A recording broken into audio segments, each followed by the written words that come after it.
Welcome to Chewing the Cud, your front row seat to life on Halton Farms, here in the heart of Cheshire. I'm Karen Halton, farm owner, along with my husband, Farmer Tom. And I'm Dave Kirby, herd manager, ready to tell you what really happens behind the barn doors. From caring for over 800 crossbred cows to fine-tuning our daily routines, each episode brings you the stories, the challenges and joys of modern dairy farming. Whether you're a seasoned farmer or just curious about where your milk comes from, there's something here for everyone. So grab a seat in the barn, settle in and get ready to chew the cud with us, because there's always more to discover in the world of dairy. Halton Farms, British Farming Awards Dairy Farmer of the Year.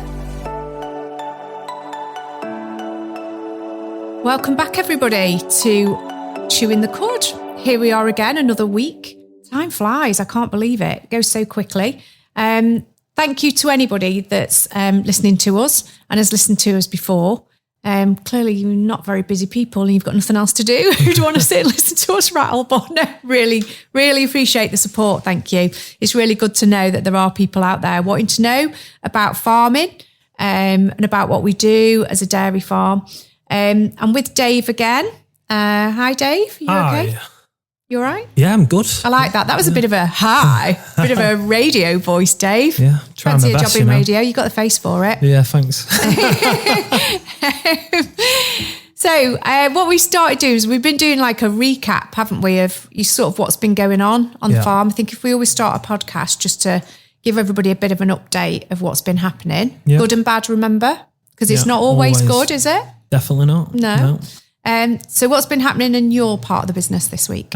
So as we spoke about last time on the last episode, we said that there was a bit of a decline with milk and we thought it was feed related. So obviously Farmer Tom's jumped on that with Steph, our feed nutritionist guru. She hates us calling her a nutritionist. She says, I'm the woman that feeds the cows. That's the same thing really, isn't it? Yeah, well, she tells us what to feed them. Yeah. So they jumped on it as soon as there was a drop in milk, and I think we've got to the bottom of it now.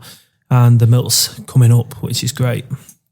So yeah, that's all on that front. During that period, did you think the cows looked unwell, or was it just you saw a decline in milk?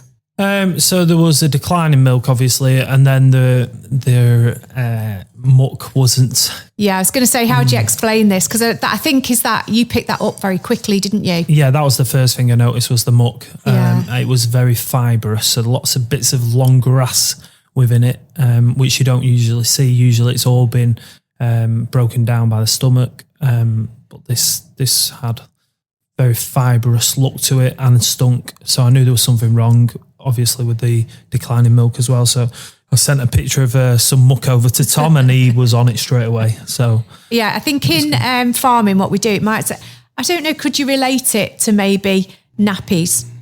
Yeah, definitely. Yeah, because you check your baby's poo, don't you? Yeah, when I don't do that, Cass, but yeah, my wife does. Yeah, that's really sexist. You should do too. Why do you not? I'm too busy for that. So I think it's just the same thing, and for us, it's about digestibility for the cows, and so that's one way of sometimes finding something before the cow shows it in a decline in milk and stuff. So I know when Steph comes here, she comes at least once a week.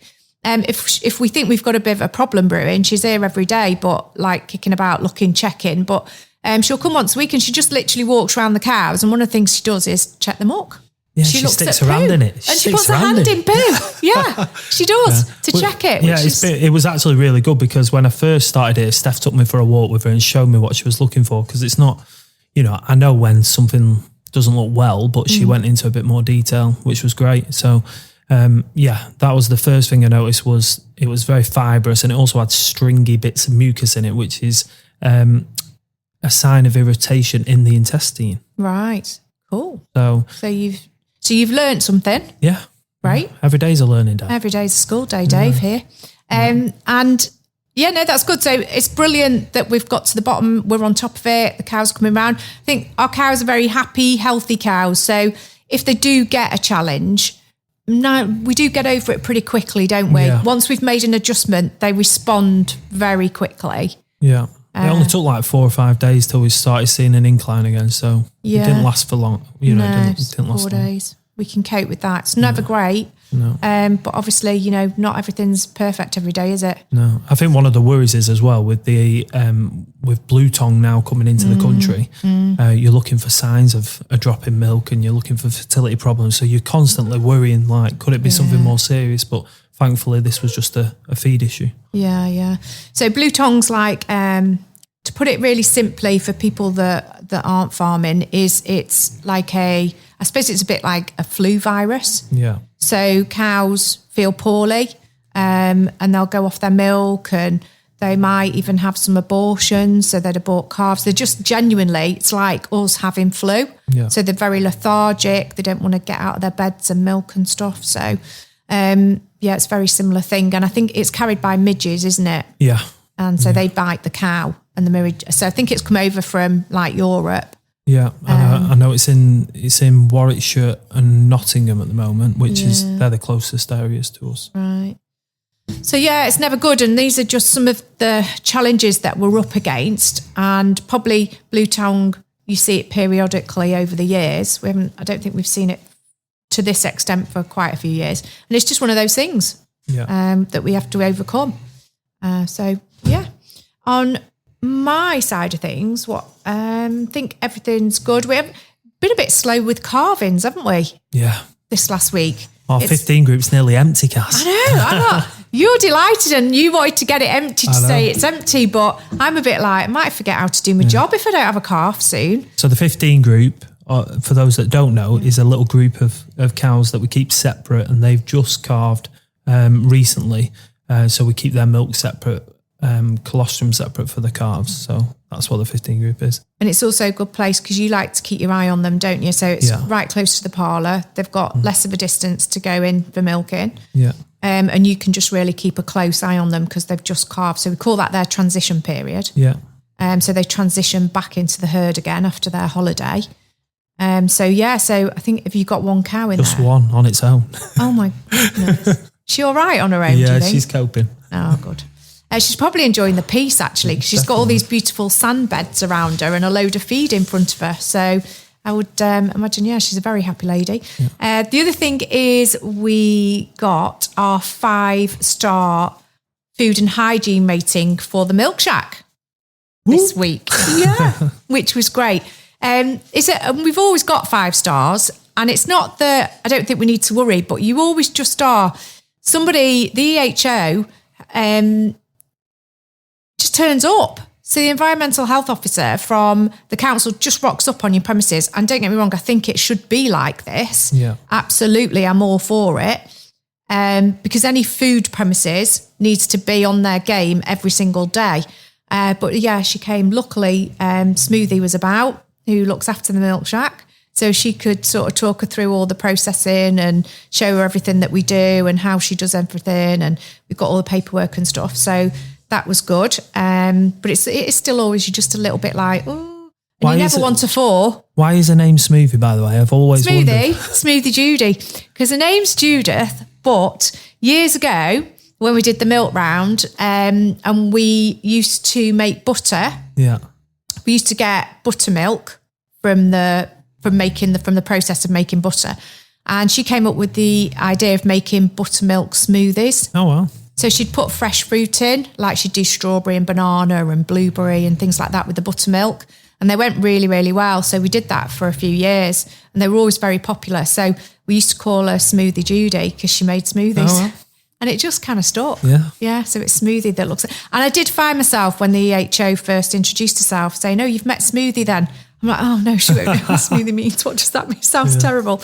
But she took it well. I mean, I've been calling a smoothie for a year now. And actually I've no idea why. Yeah, so that's Smoothie. I've got a snoring dog again behind me. I'm so sorry. Oh, it's not Tom. It is the dog again. It does sound like a human. So it's Zeus again snoring. I can't kick him out because he just stands at the door, pouring at the door to come back in. So we just got to put up with him. He's worth it. Stay tuned. Our herd has plenty more to say. Cody had a long weekend this weekend, Cody Carfreira. So I've just done 4 days, 4:30s, and feeling good. I'm in that second week where I do my 12-day stint and then have 2 days off. And to be honest, it's at the weekend I feel a bit knackered, but then as the week goes on, you really get into it. Yeah. And then if I've got to lie in tomorrow, I don't start till 7 in the morning. I'm actually thinking, I think I might still just get up and do some office work because I'm actually... Well, I've got the momentum. Yeah, I have, yeah. And I think that's good. If you keep it the same, it really works. What was nice, at the weekend, we had 2 15-year-olds on a trial. We did, yeah, we did. They're 15 going on 16, and I think going to Rees Heath. Yeah. Yeah, which is great. Don't think the insurance raves about it so much, but they are nearly 16. Yeah. So by the time, if they came to work with us, they'd be 16. Yeah. It's really important that we do that so that people get an insight, because neither of them are actually from farming backgrounds, are they? But they want to do farming. They want to go to Rees Heath and learn farming. Yeah. And if we can help to give them some positive experience, it is the future of our industry, and we've got to fetch new blood. We've got to get new blood in the industry, haven't we? Yeah, definitely. Yeah. I mean, that's how I started. I was 13 when I started. I know. Which is crazy, isn't it? Yeah. Probably illegal, Yeah, I didn't know the how to hours think you about did. that. Yeah. I know. Crazy, I was thinking about it. Can you ask somebody that's like 15 to start work at 4:30 in the morning? Probably not. Nah. I don't know. Probably not. But you'd be surprised how many parents are like, no, I want them to start at work early because they want them to understand it and have some routine and understand that's what you have to do in life sometimes. One of the great things is a lot of these people have come after visiting the MilkShack. So they've got to know about farming because of the MilkShack, which is great. So what is the reason behind the MilkShack? Was that one of the reasons? Yeah, so I could recruit people. I could lure them into a false sense of security. No, but you're introducing them, aren't you, into the farming world? No, they thought they were going to get milkshakes for life. So that's how I con people into working for us. No, we saw... Well, the weird thing was, it was nearly 10 years ago, and we'd had a massive drop in milk price, a real big decline. And there was some stuff that we were doing and some work we wanted to do outside. And one of those things was making the dry cow shed bigger. Yeah. Because we didn't have enough space in there so that's the cows that are on holiday, on maternity leave, like that. So they're on maternity leave because they're about to have a baby in about the next 6 to 8 weeks, depending at which stage they are. And we'd just the fertility had gone so good in the herd that we'd got too many in there at some instances for the size of it. So we needed to make it bigger. So we needed some money. And I'd got a nice car at the time. And so we sold the car. Oh, no. And put up the maternity shed. Oh, wow. Yeah, so that building was actually paid for pretty much in the whole. And don't forget, 10 years ago, it wouldn't have cost, prices now, because of inflation and how rapidly everything's gone up, it's probably quadruple or more to put that shed up now in cost. So it pretty much, the car pretty much paid for it. And at the same time, we were thinking we need to there was a lot of, it's when the veganism and the animal rights groups really started kicking in, it started to rumble and it was coming our way, and they were just getting a bit more prominent and pushy about things. There was a lot of untruths out there about farming and dairy farming and what happens. So we thought at the same time we needed to kind of have a connection with people to sort of say, look, these are cows, this is the cows, this is how they're looked after. We've just put this new shed up for them, and it's really important that they have these lovely big open yards with loads of straw when they have a baby and all this sort of thing. How do we do it? We can do school tours, we can do things like Cubs and Scouts tours and things, but really when we get them here, we want to do something else, like get them to taste the product. Yeah. So we thought vending machines had they hadn't really taken off, and hardly anybody 10 years ago, not many people were doing vending machines and selling direct to the public. They might be putting it in bottles in a fridge at the end of the drive and having like an honesty box or something. But we saw this company called MilkBot, and they were purple. Oh, wow. Yeah, so I thought whatever we do needs to stand out a bit and be a bit different and not like green like a lot of stuff is in farming, or blue or brown or something. We need to do something that's a bit more vibrant and would attract mainly kids, because we need to get children to start valuing and drinking milk again and tasting it and enjoying it, really. So we looked into getting a milk bot, and I think the first one we bought, I can't remember, it was about 7 or 8 grand. So we chopped in some of Tom's pension. Was this at the time, Kaz? Was this at the time where milk price was at 14p a litre? Yeah. Because I remember that period, because it was such a hard time for farming. Oh, it was horrible. And a lot of farmers were going out of business because the cost of production was a lot higher than the actual milk price. Yeah. So it was quite a brave move during that period of time. But in my head, when stuff like that happens, you have to invest to get a return. So you need to look for things and don't be afraid to invest. Yeah. So just because there's a downturn and you haven't got loads of money, you can't stop investing and moving forward. Yeah. So basically, we had actually spoke to the bank manager about it, and we managed it. It wasn't a pension; it was like an ISA thing Tom had. So we cashed in some, got the money out of that. And I remember sitting down and looking at if we put it through this machine, and we just put this little shed up to put it in, and what the return is, and what price we could charge, and do all this stuff. And I remember talking to the bank manager about it, because we were going into overdraft by this point, using the overdraft, properly using it. And he looked at it and went, I don't know anything else in farming at the moment that would give you a return that quickly. Yeah. He said, go for it.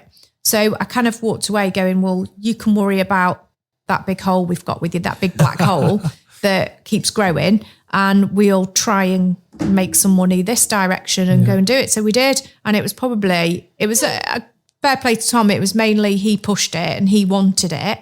I was a bit more like, I just want to milk cows and work with cows, and I love cows and want to do farming. Do I want to do a retail business? Probably not. Yeah. But I'm so glad I got him on board and we did it. It was amazing. And then it just kind of grew from there, really. So you got, originally it was a little shed, was it? And then you've grown into this.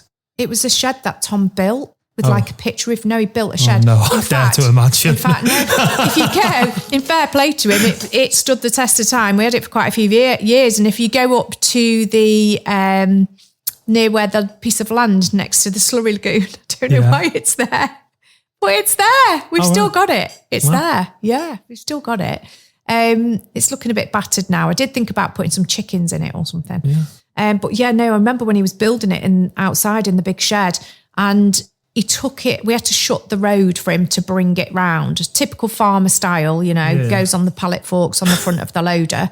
And we had to go and stand in the road and stop the traffic whilst he drove it from the top yard round to the dairy yard and put it in place. So when did you upgrade to the new swanky building that we've got now? When did we do that? I think we've had that probably for about 4 years. Oh, nice. Maybe a little bit longer. But again, it was, when you come on this farm, you see animals. You're submersed in calves, cows, some cows that have just given birth in the maternity, and you can see everything. So you drive in, you can see us walking about, you can see us doing everything. Yeah. And I think that's really important. Some people walk in with something over their face, covering their nose because they think it smells, but it's a working farm, and that's where your food's coming from. Yeah. But I don't see that as much as I used to. I used to see it quite a lot. You don't see people get out of cars and do that now. Yeah. And then, of course, we went then so that was raw milk it started with predominantly. Oh, so you didn't have anything else? We didn't have anything else. We just literally had the raw milk vending machine, and then we had one of those little like spirally vending machines next to it, carousel vending machines they're called. And we had one of those next to it that sold a bit of cheese. All right. We bought a bit of raw cheese actually. Oh, nice. And some raw butter, and the raw milk has a real cult following. I always say this, the people that want the raw milk really research it, know the benefits, aren't worried about all the propaganda and rubbish about it being dangerous. They know about it. They know it's got health benefits. They feel better for drinking it. So they're always going to drink it. And some of them just want raw everything. Yeah. But then we started going to a bit of processed cheese from somewhere, and then we used to get it from Hayfields Dairy because they were doing their own. So that was another farmer over at Audlem. So Audlem, one of them. I always get those two mixed up. And we did that, and then we bought the pasteurised milkshake syrup machine as well. Wow. So that brought even more people in with kids. Yeah. Which is what we wanted to do. And that's why our branding's we're in Cheshire. We're near Knutsford. There's a lot of money over that way and a lot of yummy mummies that had come and so I could have done it all black and gold and beautiful and made it all very classy and, but really that's not the market I wanted. I wanted the market that children love the branding. So it's quite vibrant, isn't it? It's like magenta and purple. And then we've got these funky cows' faces. And I want to get them to drink milk or have a milkshake. I want, when you open that fridge door, you see that branding and the children are like, I want to drink that. Yeah. Because that's how these big companies doing it, isn't it? Yeah. They're selling stuff that isn't even good and healthy for you. Like, your Red Bulls and things like that. But if they make the packaging right, people want to eat and drink it because the packaging looks really good. Yeah, no, you're right. And it was so good at the weekend. So we had a young family here, a girl called Lucy. She brought her two daughters, Lily and Daisy. Yeah, Lily and Daisy. And it was so nice because we got a message onto the Facebook chat later on in the evening saying, I brought my children. They absolutely loved it. And the eldest now wants to be a farmer, which is... It's amazing. Oh, just so good to see. And all the little pictures of them, smiling their head off, pretending to milk the cow and, drinking the milkshakes. It was just so nice to see. You put that on social media. She said to you, didn't she? Please use it on your social media, which is amazing. And, if one of those children, because they came here and they got such a positive influence from it, that one of them wants to farm. Yeah. How fantastic is that? Oh, it's amazing. Because she might have gone through her life and never seen anything like this. And she might never go into farming, but if she does, this could have been where it started. The seed got sown at the weekend here at Halton Farms at the MilkShack. Yeah. I mean, for me, I was, we always went on holiday to a farm. It was like my uncle's cousin's farm, and they had a little caravan, and we used to go out and we used to be on the farm like from 6-7 years old, just walking around the cows and going to watch calvings and milkings. And I think just being in the environment probably sowed the seed with me. And that's why I am where I am now. But would I be in this position if I didn't do that? I don't know. But quite possibly not. No. Because you'd have never known about it, would you? Yeah. You'd have never been exposed, I suppose, is a word. For me, it was quite different because I married a farmer, but I grew up around horses. My grandfather had race horses, so I was very lucky, very fortunate. I grew up around horses and I had horses when I was younger. Then I was a groom then. I groomed on an eventing and a racing yard, a couple of yards, and that was great. And I went out with a farmer when I was 18. The farmer actually was Tom. Oh, wow. But he dumped me. Oh, no. Yeah. How rude. Were you part of Young Farmers then as well, No. Kaz? Were you not? No, well, I went out with another guy who worked on a farm. So for a little while, I did go to Young Farmers stuff. And there was a group of us that went. So we did go to all the Young Farmers discos and... Yeah. What is Young Farmers? Because I mean, I've never actually been a member of Young Farmers. Well, it's a federation. Quite a big thing in the industry, isn't it? It is massive, yeah. So it's like a federation, like a club, and you join and they put on loads of events. And it's all over the country and there's different... So you'll have a club for Sandbach, a club for Congleton, a club for Home. So it's a bit like you with the rugby clubs. Yeah. So each town has a club. And then you have the overall county, Cheshire, and then you've got the overall federation. And you become a member, but the opportunities that gives you, they do like stock judging nights and they do trips and they have an AGM, and which I think is a bit messy, but in Blackpool, I think one of them is. They have they do loads of stuff. They'll have like an evening where they'll go and have a talk somewhere they do debates. So they have debating. So, like when you go to university and you have these sort of debates and stuff, and they do all that kind of thing. So for the experience that you get is from it growing up is absolutely fantastic. I didn't really do any of that. I just capitalised on the nights out going to like raves and discos and stuff like that, I suppose. So that was fun. And so, it's a really amazing thing to be a part of. Yeah. And if I had children now, if Tom and I had children together, I would, I'd definitely enroll my child into Young Farmers. Yeah. And you're also with a lot of people that are like-minded. They do like tractor runs as well. And, like we do all these tractor runs now at Christmas. Yeah. They're always involved in those sort of things. They raise a lot of money for charity as well, don't they? Raise loads of money for charity, which is fantastic. And I think a lot of the time people oversee that or don't even think of that. But they're very, very driven about raising money for charities. So it's good. No, it's good. So Farmer Tom, how dare he actually dumped me when I was 18. So we'd been going out probably not quite 12 months. And he said it was high maintenance. Yeah, can't believe that myself. Don't know where that came from. No idea, Cass. No. Anyway, so on that remark, I decided that was it. And I was never going to get married. Didn't want a boyfriend. Didn't want to rely on a man. So I was going to go and get a career where I could pay for everything and not have to ever marry anybody. So I came out of horses because I had horses of my own. And back in those days, and I don't know if it's any different now, but grooming really did not pay very well. It was a lot of hours, probably very similar to what I do now. A lot of hours for very little money. And you do it because you love it. Yeah. It's a way of life and it gets under your skin and in your blood.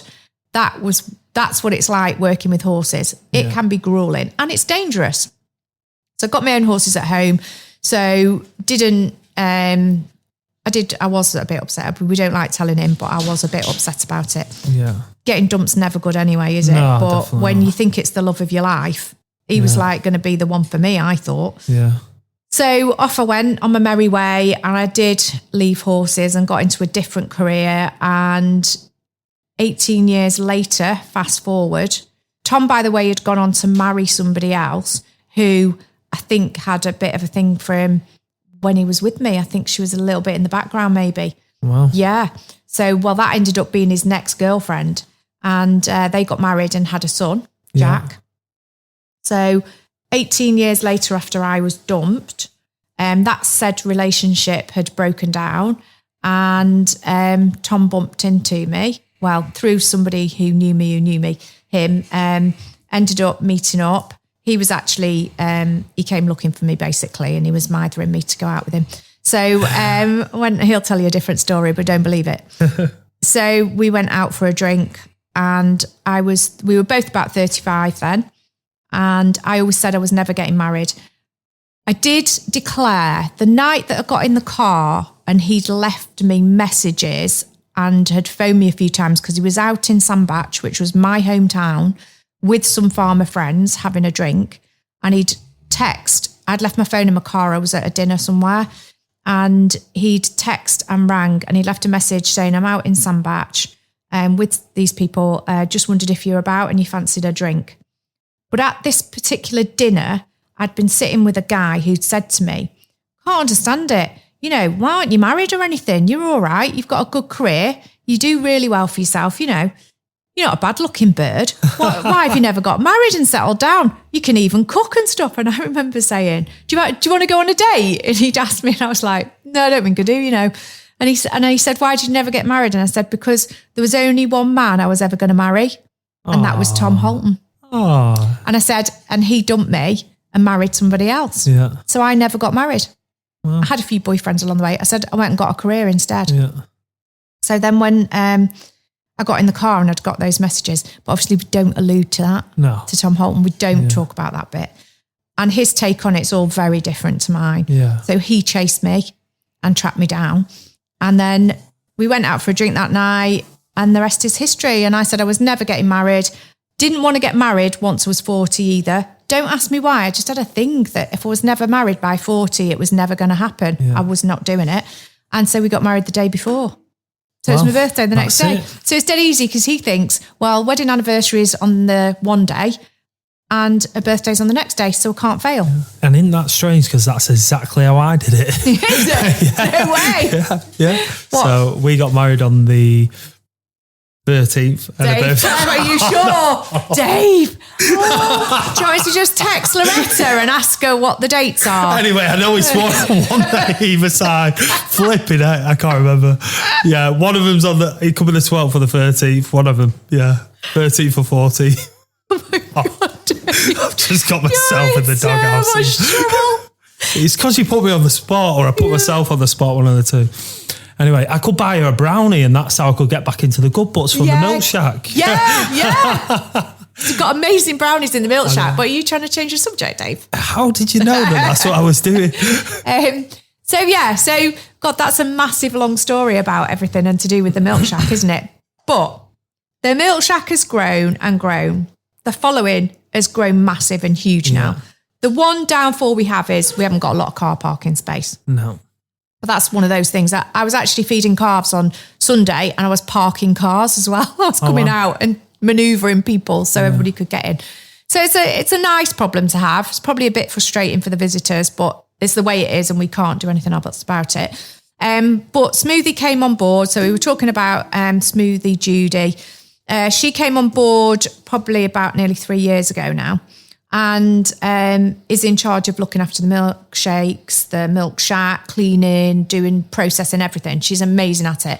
But the beautiful thing about Smoothy is she does the most amazing brownies and cakes and quirky things and ideas that she comes up with is unbelievable. The other amazing thing about Smoothy is she loves us testing prototypes. Yeah. So she does prototypes, brings them in for us to taste. Which is just amazing. Yeah, I mean, I'm a great advert for Smoothy's Brownies because for the first 3 months I lived in Preston whilst working here, and I used to, on my way back, I was so tired, I thought, I'm just going to have to get a brownie. And well, you can't just get one, you have to get two if you're going to drive from here to Preston. So I used to get 2 brownies, and I'd gone from having, a decent body to putting a lot of weight on in a very short period of time. And I definitely blame Judy's brownies. Yeah, I get you. I try to refrain. Yeah. And now, of course, we've got the new ice cream machine in. Yeah.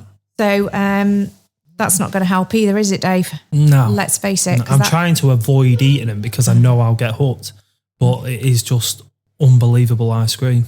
Well, the bit I love about it is the kids standing there watching this machine drop the pot. Yeah. It goes along a little conveyor belt and then the syrups go in and the sprinkles and then it goes round and comes out to a little door. I think that is just amazing. With the lovely catchy theme tune as well. Yeah. That I've still got in my head now. I can nail it every time. We need to speak to Matt from South Cheshire Digital, don't we? Yeah. He needs to sort that out for us. Yeah. Even Tom singing would be better than that.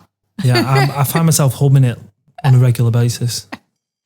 But Smoothie's done these new things, hasn't she, in the MilkShack today? Yeah, because we're getting up to unbelievable. That. It's spring's coming, isn't it? We're getting into that spring season, and she's thinking about Easter already. Yeah. God, it's miles away on my radar. But Smoothie's thinking about Easter, so she's now made Easter. It's half an Easter egg. Yeah. Has it got a brownie in it? It's got a brownie in it. It's got milk chocolate ganache, whatever that is. I don't even know what that is. Ganache. With Smarties or mini eggs, and then on sprinkles top. Of chocolate with like a Malteser bunny on top. Oh, what the heck? God. They sound amazing. Yeah. So they've come out. She hasn't asked us to test them yet. No, she did. So she came up to me this morning in the milking pod. She goes, "Are you going to be one of the first ones to try it?" I was like, "Oh yeah!" Like eyes lit up. I thought, "This is my moment." Walked over to the far end of the parlour, thinking she's got one for me, and was like, "Nah." Like, you've got to buy one. Yeah, she's like, "You can try it, but you have to buy it." I was like, "Cheers, thanks a lot." I know, for some reason we've not been asked. I think because they do put a lot of putting together. Yeah. So yeah, maybe we're not allowed to just eat them. I like a style. So yeah, so that's basically, that was where the MilkShack was born. It was to help us because the milk price had taken a huge downturn. It was really tricky. We needed to try and earn some money and fair play, for a long time, really, that sort of, once it got going, it helped to pay somebody's wage. Yeah. And if on the yard, it just meant in this business, we could just pay one of those wages, it meant we didn't have to lose somebody. Yeah. So it did that for us for a while. And eventually it paid for itself and paid to keep a member of staff in a really hard downturn time. Yeah. Because we never want to take people out of the business because of money, because then your standards drop. And the only people that feel that is the cows, isn't it? Yeah. So we can never drop those standards for them. And as we always say, Tom always says that when you've got no money, the cows should never know. The cows and the grass should never know, because we should still grow the grass like we'd grow it if we were rich. Yeah. And the cows still need to be looked after as well as we can look after them. Yeah. So instead we just struggle and start selling cars. It's just a car though. It was just a car, and we could always buy another one when we wanted one, so it was no big deal. From the heart of Cheshire, this is Chewing the Cud with Karen and Dave. And moving forward with the MilkShack, what are the plans? I'm going to put the coffee machine back in, Yeah. but we're running out of space rapidly. Yeah. We are running out of space. There's another idea that we've been talking to producer Matt about,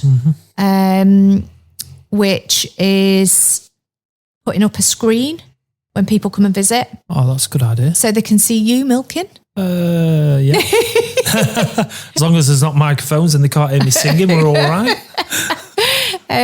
So we're thinking about doing that, and then we can also advertise stuff. I designed some new cups. So we've always sold these like reusable cups, these like plastic reusable cups. So we're going to introduce those back in, because we ran out. We used to have pictures of cows on them, like Flirty and Midnight and Soft Pants always featured on them. So I've done another little design using the branding. So we've got those on the way. Yeah. Anytime soon. I think they'll be quite good. Nice. Yeah. Oh, exciting times. I know. And do you know what? When we do these things and when people visit, always ask, what is it you'd want from here? You know, we've got cheese in there. We've got, I know what else I'm doing.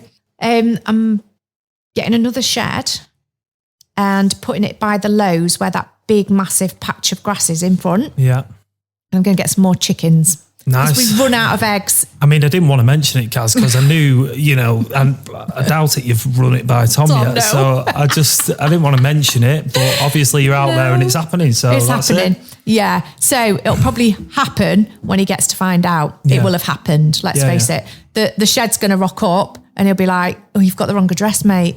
And then he's going to give him a delivery note that's got my name all over it. So that's going to go there. And I'm going to put some more chickens in there because the eggs, I hate to say it, fly out. Yeah. For the MilkShack, they really do. Yeah. Boom, boom. No, they really do. And that's something we keep getting asked for. Bro. So that's all to come, folks. Yeah. And again, if anybody listening who visits the MilkShack wants something else in there, within reason, if we can fit it in, let us know.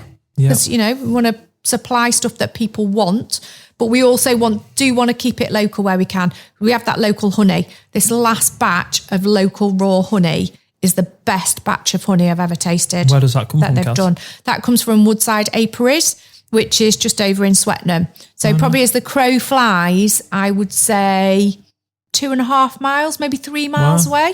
Wow. So they used to be on the Road Hall estate where we are. Yeah.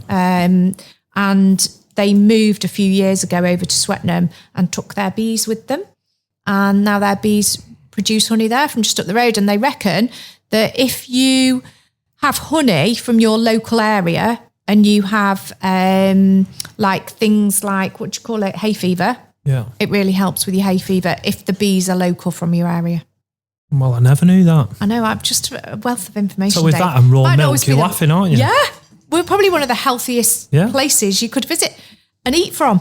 Full of wealth of information. Whether I get it all right is a different story, but I know what I mean. If you say it confidently enough. I'll say it quickly enough. Yeah.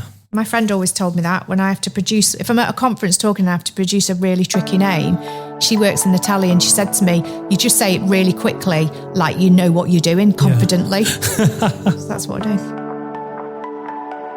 Halton Farms is a dairy farm based in the heart of Cheshire, milking 500 cows and calving all year round. We love what we do and invite you to pop down to the MilkShack anytime to have a look around. Right, so I think that's probably enough. I think sometimes we drag on a bit. Do you think so? 100%. We've always got a lot to say, haven't we? Yeah. We always sound like a good chinwag. So maybe we should wrap up now. I'm going to do my quote of the day, because I did say I'm always going to do a quote of the day, didn't I? And I'm trying to be inspirational, because I like listening to inspirational things and people. I just love it, and I really buzz off it. And this is something that when people come now, I just say it is just a mindset. Everything you do is a mindset, isn't it, really? Yeah. And if your mind's in the right place and you want to do something, you'll always do it really well. So I saw this a few weeks ago and I pinned it up on the wall, and it says, the biggest asset in the world is your mindset. So if you're in the right mindset and you've got the right, your brain is such a powerful organism that you can achieve virtually anything you want to achieve.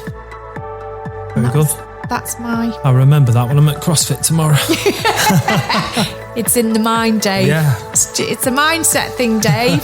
Doing those extra push-up or pull-ups or whatever it is you do. I wouldn't know.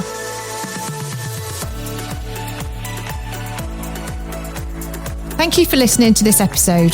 Please remember to like and subscribe to keep up to date with all our future episodes. Chewing the Cud with Karen and Dave, your insiders at Halton Farms, British Farming Awards Dairy Farmer of the Year. Stay up to date with everything that's happening at Halton Farms by following our social channels. All links are available in the show notes. And remember, we are social cows.